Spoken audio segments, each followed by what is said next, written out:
अच्छा ये बताओ, माँ बाप आपकी सेवा करते हैं कि नहीं? माँ बाप हर बच्चे की सेवा करते हैं कि नहीं? हाँ या ना? तो फिर बच्चों को भी माँ बाप की सेवा करके माँ बाप का कर्जा उतारना चाहिए कि नहीं? बोलो। आपकी सेवा किसने की? आपका मलमूत्र धोया वर्षों तक। जब तक आप थोड़ा समझदार नहीं हो गए तब तक तुम्हारा मलमूत्र तुम्हारी माँ ने ही धोया है। तुम कमाने के योग्य नहीं थे तो तुम्हारा बाप ही कमा कमा के तुम्हारा पेट भरता था।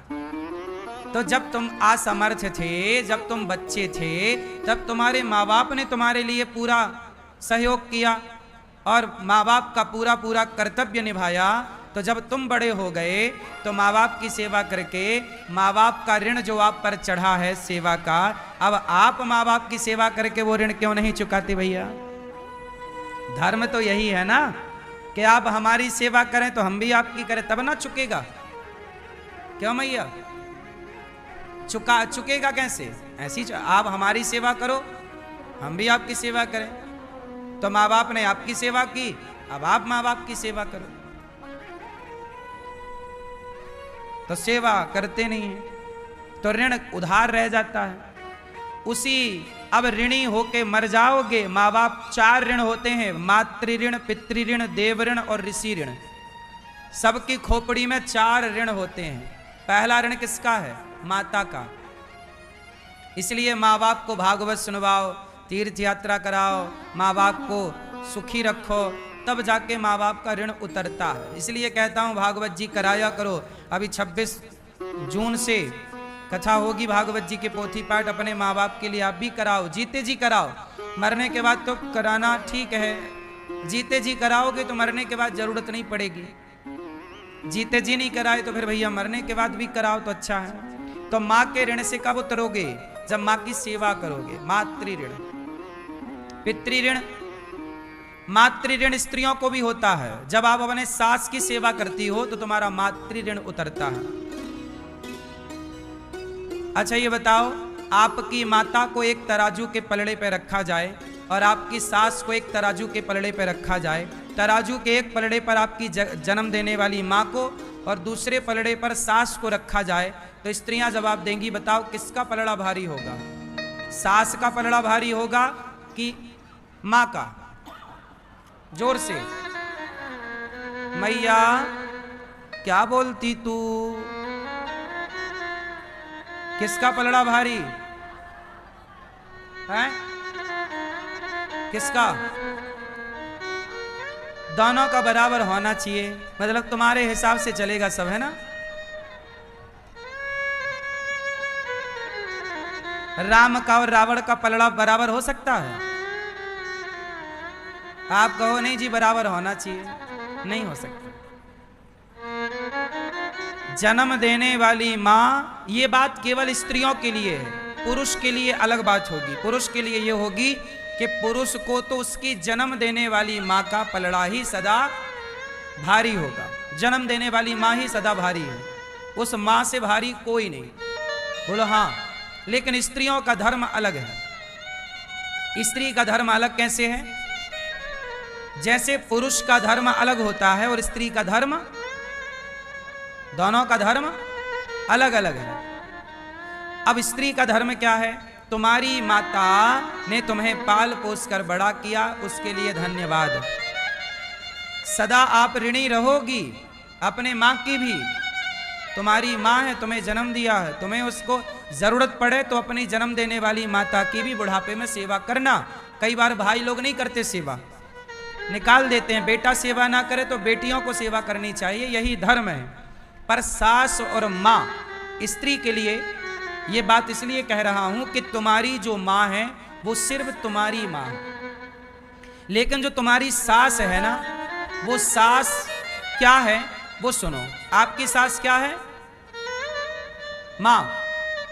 सिर्फ माँ है नहीं, सुनो, ये बात तुम्हारे तब काम आएगी जब तुम सास बनोगी और तुम्हारी बहू मेरा ये ज्ञान सुन लेगी। तो सोचो, अपनी माँ से ज्यादा जब तुम्हारा सम्मान करेगी तुम मुझे रोम रोम से आशीर्वाद दोगे। तुम इस तरफ देखो ना कि तुम्हारी बहू जब तुम्हारा सम्मान करेगी, अपनी माता से ज्यादा तुम्हें आदर देगी तो सास खुश होगी कि नहीं?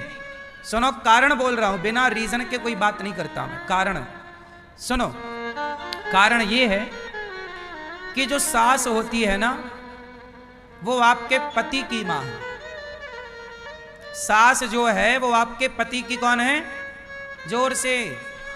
अब ये बताओ कि आपका पति कौन है? दूसरा वाला। आपका पति कौन है? पति को आप लोग क्या बोलते हैं भारत सनातन धर्म में? पति को परमेश्वर बोला जाता है, भगवान के तुल्य रखा जाता है पति को।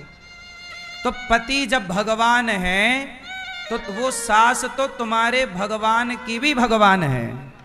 माता भगवान होती है। माता कौन होती है? मां बेटे के लिए क्या है? भगवान। तो मेरी मां मेरी भगवान है। तो आप बहुओं के लिए आपका पति भगवान है और आपके भगवान की भी भगवान है आपकी सास, इसलिए उसका सम्मान ज्यादा हो, क्योंकि वो भगवान की भी। बोलो, बात सही है कि गलत है? सही है कि गलत है? आपकी मां केवल भगवान है, पर आपकी सास भगवान की भी भगवान है। इसलिए सास ही एक ऐसी है जो अपना, तुम्हारी मां ने तुम्हारा दान कर दिया, बेटी का कन्यादान कर दिया, तो तुम्हारी सास ने भी अपने बेटे का दान कर दिया, तुम्हारी झोली में डाल दिया अपना बेटा। बहू संभालो अपने पति को। सच बताओ, मां अपना बेटा दान नहीं करती क्या? तुम कहती हो ना ये पति मेरा है, तो मां ने दिया ही ना होता तो कैसे कहती कि तुम्हारा है? तुम्हारी मां का योगदान तो तुम्हें दिखता है, पर तुम्हारी सास का योगदान तुम्हें नजर ही नहीं आता।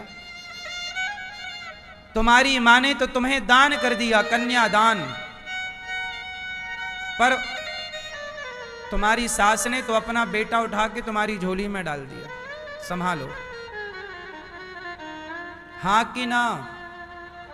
सीता मैया जब विदा होकर आई तो कौशल्या मैया, कैकेयी मां ने सीता मां को मुंह दिखाई, सोने का महल दिया, जैसे आज कनक भवन कहते हैं। सुमित्रा मैया ने सीता मैया को मुंह दिखाई, कुछ दिया।